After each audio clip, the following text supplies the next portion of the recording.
కాలం అంటే గుర్తొచ్చేది మామిడికాయలు. ఈ మామిడికాయలు ఇష్టం లేని వాళ్ళు ఎవరైనా ఉంటారా? ఇదంతా వచ్చేసి మా ఊర్లో మామిడి తోట చాలా పెద్దగా ఉంది.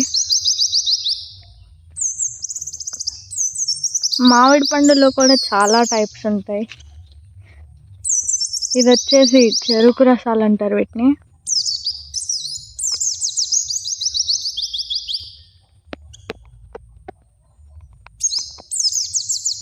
నాలుగు సార్లు కోసేసారు, అందుకే ఏ చెట్టుకి ఎక్కువ మామిడికాయలు లేవు. ఓన్లీ ఒక్క చెట్టుకే నిండుగా ఉన్నాయి. ఇది వచ్చేసి చెరుకు రసాలు అంటారు ఈ కాయల్ని. చూస్తారు కదా.